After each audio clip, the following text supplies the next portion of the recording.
Good afternoon, folks. This is... Wait a minute. Didn't mean to get so loud in the volume. Good afternoon, folks. Let's try that again. This is James MacArthur coming to you live. This is the first day of November, Thursday afternoon, the day after Halloween, from Baltimore, Maryland, on location in a mystery spot, a pretty bad neighborhood, a neighborhood that's been in a lot of crime headlines. There's been numerous killings within mere paces, blocks, feet from where I am currently coming to you, speaking to you from. There is a drug rehab center, directly adjacent. What else is nearby? You know, it's one of those areas in Baltimore that is just economically challenged. So that continues to feed into the crime. There are blocks and blocks of vacant row homes and increasingly blocks and blocks of commercial space. So I will give that much of a hint right now. And maybe if anyone out there can guess what it is, you will log in here on the Spreaker network and take a guess, or on the Twitter at Balto Spectator. That's twitter.com/Balto Spectator or at Balto Spectator, which most of you listening, you probably came in from Twitter. I will take your guess there as to where I am coming to you live from right now. A few quick announcements. There is a rally coming next week brought to you by the Safe and Sound organization, a rally against the youth jail. The keynote speaker is supposed to be Jesse Jackson. We'll have more details on that as it gets closer. Also, the Cab Drivers Association, they're holding a group is holding a special, a prayer meeting. It's called Driving on a Wing and a Prayer. As you know, by listening to me, there has been about 3 or 4 cab driver attacks. There have been shootings. Several of them have died just within the last month. Within the last year, I think you could probably add a few more to it, bringing the total to maybe 6 or 7. I don't have the numbers in front of me. So I have nothing to do with that particular gathering, but it's called Driving on a Wing and a Prayer. And it's a ministerial group where these men and women will be gathering together, and I imagine talking and discussing and praying about the situation. So that's what we got going on as far as announcements. This podcast, I promise you, will be significantly more brief than the one last night, which that's not saying much, is it? But no, it's going to be short, namely because I have to get ready for my live call-in show tonight at 7 p.m. That's Real Talk with James MacArthur, heard on the Blog Talk Radio Network. That's Blog Talk Radio, blogtalkradio.com/Baltimore Spectator. You can call in. You go to that site, you'll see the phone number, and we usually have a lot of fun on that program. Anyhow, let us get right into what I wanted to talk about, because today Greg Bernstein, Baltimore City State's Attorney Greg Bernstein, swore in the new chief of the Police Integrity Unit. Now, that's an interesting name. Police Integrity. Is there such a thing?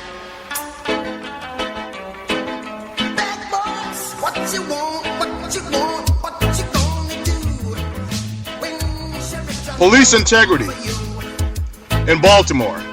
In a city where Anthony Anderson was killed in police custody. He was unarmed, had a small amount of drugs on him, was body slammed, kick, stomped, who knows, blunt force trauma. What we do know is the medical examiner deemed his death a homicide. He was in police custody. This was over a month ago. You don't hear about it in the news anymore. Almost like it didn't happen. No charges have been filed.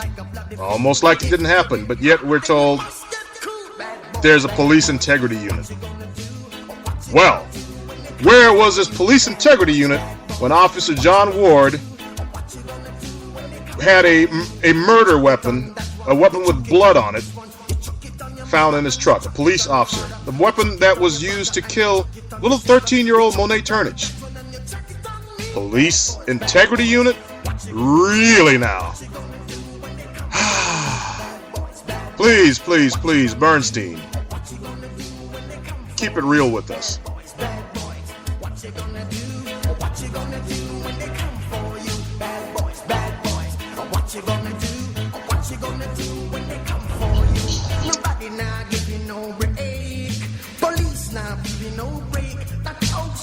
Man, I give you no break. Not even your eyes, you not give you no breaks. Hey, bad boys, what you gonna do? What you gonna do when they come for you? Bad boys, what you gonna do? What you gonna do when they come for you? Bad boys, what you gonna do? What you gonna do when they come for you? Bad boys, what you gonna do? What you gonna do when they come for you? Gonna get into some of the news items here in just a moment. Some of the news items that happened overnight in our city. Our fair city that's supposedly charming, although each and every day it seems like the charm is slowly slipping away. The Baltimore Sun reports in the headline, 2 killed, 2 shot, and 1 stabbed on Halloween in the city. Wait a minute. I'm sorry. I gotta stop the music. I'm sorry. Let's read that headline again.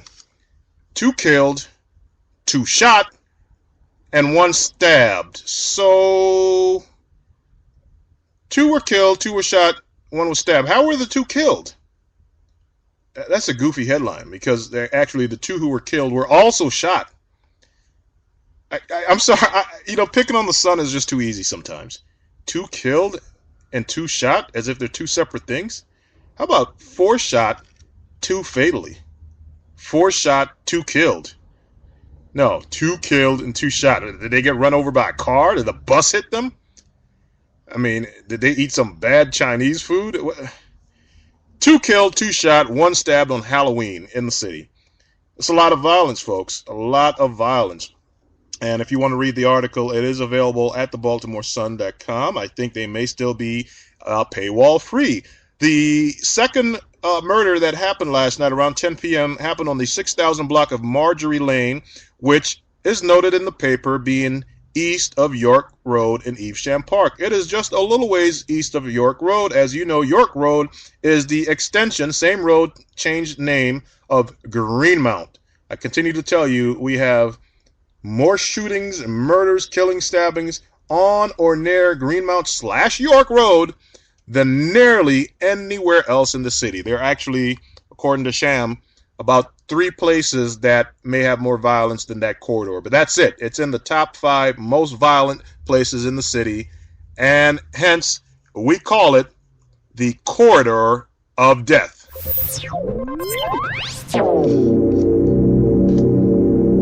Greenmount Avenue, York Road. Take your pick. It's the same place.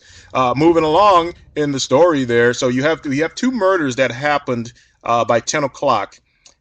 Along the way, there were several shootings, including a man who got shot by a person riding a bicycle, a pedal by, near the 1000 block of North Broadway, which is very close to Johns Hopkins University Hospital. I covered a shooting there 2 years ago where a man was shot in the face. He ran out to a police officer and was able to get help. I don't know if he ever made it. I think that night he may have survived, but many times shooting victims do die along the way. It's a lot of stuff to keep track of in this city, to keep track of who's died and who hasn't and who's still with us and who isn't. So much so that a man who yesterday morning police said had died and was in a shooting that happened the day before, we learned did not die. And now today we learn he did die. So if you're confused, so are we. But that's the real deal there. You know, this man, we were told he had died. Turns out he wasn't. He was gravely injured, and now he is dead. So, you know, I just call him as I see him, and I just roll with it. Justin Fenton tweets that today, city police have charged 2 16-year-olds in separate shootings. 2 16-year-olds in separate shootings. One is a murder of a 41-year-old, another a non-fatal shooting, the one that happened last night on Broadway. This is the pedal by. This kid, the 16-year-old kid, pedaled his bike by and shot this man, this 34-year-old man, on Broadway last night. Folks, we're losing these youth fast. This is a lost generation here that, if immediate and aggressive intervention is not brought to bear, will be completely lost. And by intervention, I don't mean a new youth jail, because that's not the answer. There are some extremely violent ones that needs to go in a jail, but we need to completely rethink the way we do things here. So I just wanted to bring you that bit of an update that, you know, we already have an arrest of one of the shootings that happened last night. As I've said in previous shows, the arrest rate, the closure rate of homicides in Baltimore City is dismally low, the lowest that I've seen since I've been covering crime in the city for many years. I mean, it is well below, it's probably about 30% right now, well below half. The other 16-year-old arrested was Warrentrez Blount. Warrentrez. I didn't, you know, that's the name his dad gave him. So Warrentrez, and apparently his brother is Warren Jr. So I guess dad ran out of names and, you know, couldn't get something more creative, so he called him Warrentrez. In police integrity news, my goodness, after I started making fun of the police integrity unit on Twitter, the Baltimore State's attorney tweeted out that yet another police officer in Baltimore City has been charged with a crime. That's right. This man, let's find his name here. We got to name names whenever appropriate. Detective Adam Llewellyn, a 30-year-old member of the Violent Crimes Impact Section, faces charges of perjury, 2 counts of misconduct, obstruction and hindering, obstruction of justice, and witness intimidation. Of course, he was involved in a search on a Canton home where drugs, paraphernalia, and weapons were found. But guess what? When evidence is obtained illegally, chances are there's a really good chance the whole entire case and resulting arrest can be thrown out. So, Detective Llewellyn, for being a crooked criminal cop, we dedicate this little song to you.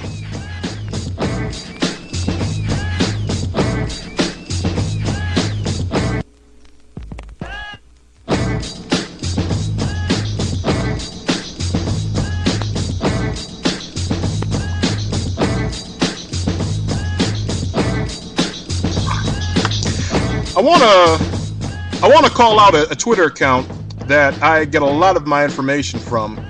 If you have not followed the Police Misconduct Net, they're part of the Cato Institute. They're the National Police Misconduct Reporting. That is at NPMRP. You don't know what you're missing. All this talk about, oh, there's so many good police, the majority are good, most aren't bad.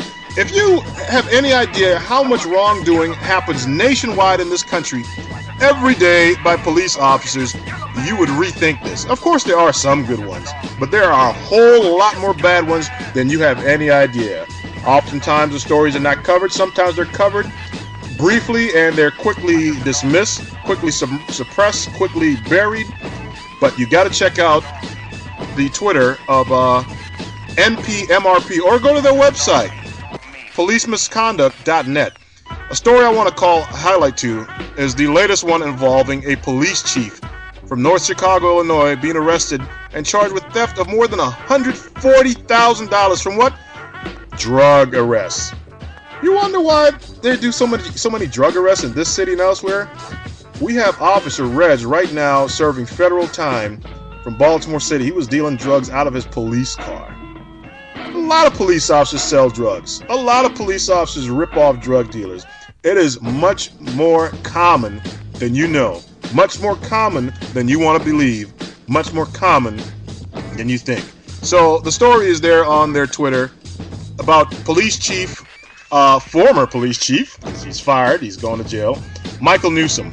I mean, what a sick bastard. Really. You know, you're shaking down drug dealers and you're taking their money to buy a new car, fix up your house.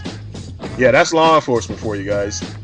That's your finest who are out there to protect and serve, enriching themselves off the criminals and feeling somehow, some way, a bit of moral superiority.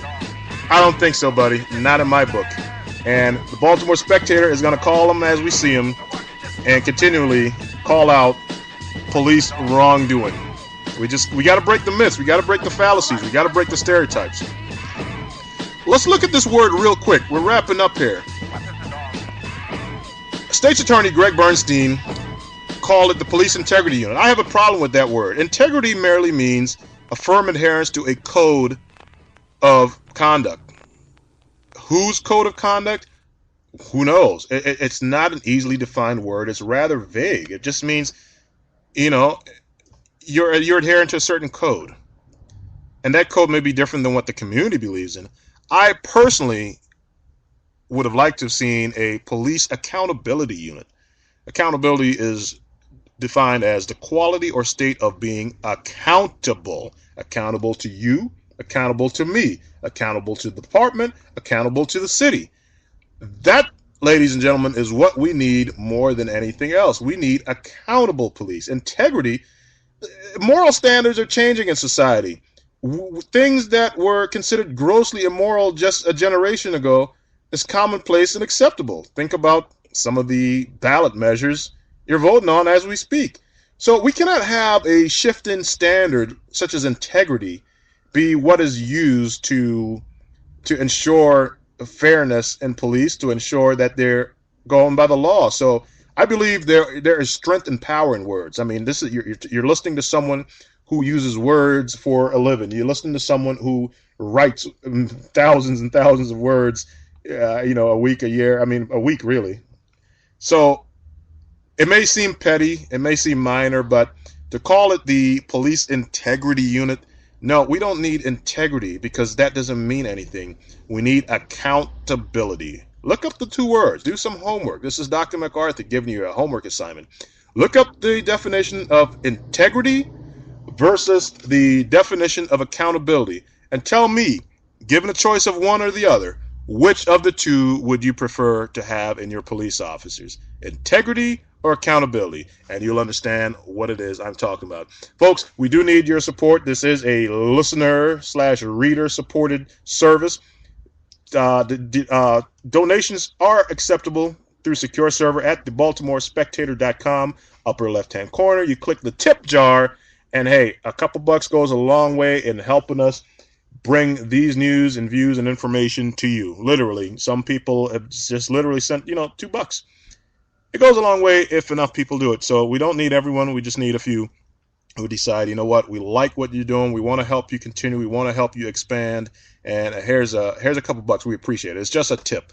Not going to beg, but we'll ask every opportunity we get. Hey, NPR does it. Public radio does it. Why can't we? I happen to think this outlet provides news and information of value to you, no less than any other outlet. It comes from a different angle with a different twist, whether it be covering a little bit of the elections, going out to the poll like I did, which this is what the big guys do, or going to these crime scenes and tweeting and blogging and photographing and videographing live from there. So your support is greatly appreciated. Again, I will be on tonight at 7 p.m. blogtalkradio.com/Baltimore Spectator. Phone number to call is there. Call me personally anytime, 410-205-6397. These guys are looking at me now. I'm starting to get a lot of stares from the street life here. I've been sitting here a little too long staring into this computer screen, and I think they are getting suspicious of me. Email is macarthurmedia@gmail.com. And, you know, all these crazy shootings that go on in the city day after day. Listen, during Hurricane Sandy, over those couple of days, there were only 12 emergency calls received by the Baltimore Police Department. There were no reported acts of violence, no shootings, no beatings, no stabbings. And Sandy left and immediately let the games begin when the violence is back to where it is. And, you know, this city is going back to its normal state, which for many neighborhoods, for many people in many areas, is a state of utter turmoil and chaos. So check out the show tonight. Continue to follow us on Twitter. Hasn't been an update in the BaltimoreSpectator.com in a little while, but there will be. It's not a daily. It's not a newspaper. It's more like a magazine or a journal. There's a lot of different things James MacArthur does every day. So some days we're able to update almost daily. Other times the updates are a little bit further apart. This song that we're going to close out on is a cover. And it may seem a little bit inappropriate to play a song like this, you know, after talking about people getting shot and hurt in this crazy city. Or to some of you, it may seem quite appropriate. But hey, dig the sunny reggae feel to it, even though it's a white kid singing. Pretty talented, actually. It almost fooled me for a second. And here we go. See you guys in a few hours.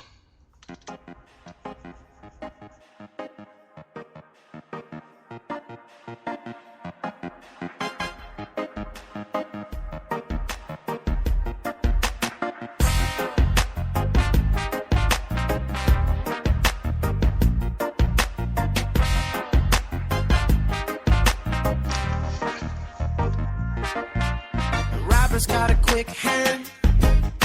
You look around the room, he won't tell you his plan. He's got a rolled cigarette hanging out his mouth. He's the cowboy kid, yeah. He found a 6-shooter gun in his dad's closet in a box of fun things, and I don't even know why. But he's coming for you, yeah, he's coming for you. All the other kids with the bumped up kicks better run, better run. Outrun my gun. All the other kids with the bumped up kicks better run, faster than my bullet. All the other kids with the bumped up kicks better run, outrun my gun. All the other kids with the bumped up kicks better run, faster than my bullet. You're not faster than my bullet, yeah, yeah, yeah. You're not faster than my bullet, yeah. I got that heater like Miami sun, and it's shining down on you no matter where you're from. A couple rockets in your stadium, and we're gonna blow this thing until kingdom come. Under the sweatshirt and the black cat, I make the most of every day, cause ain't no coming back. I stop the creatures in their habitat. I had them all keep pacing like we're running track. All the other kids with the pumped up kicks better run, outrun my gun. All the other kids with the pumped up kicks better run, faster than my bullet. All the other kids with the pumped up kicks better run, outrun my gun. All the other kids with the pumped up kicks better run, faster than my bullet.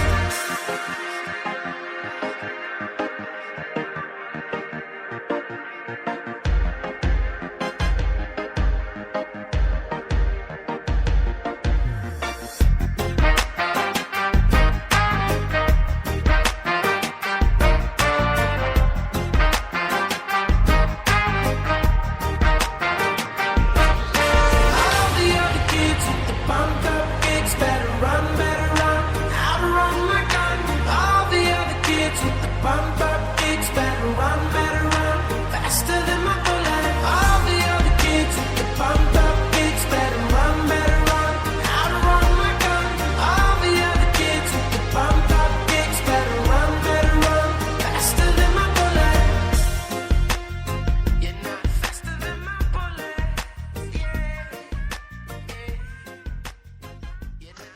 I'll see you guys tonight. This is it for the live podcast. If you're just jumping in, you can refresh your page and listen from the beginning. But This is live. It is Thursday afternoon. I'm out of here. Talk to you guys in a couple hours.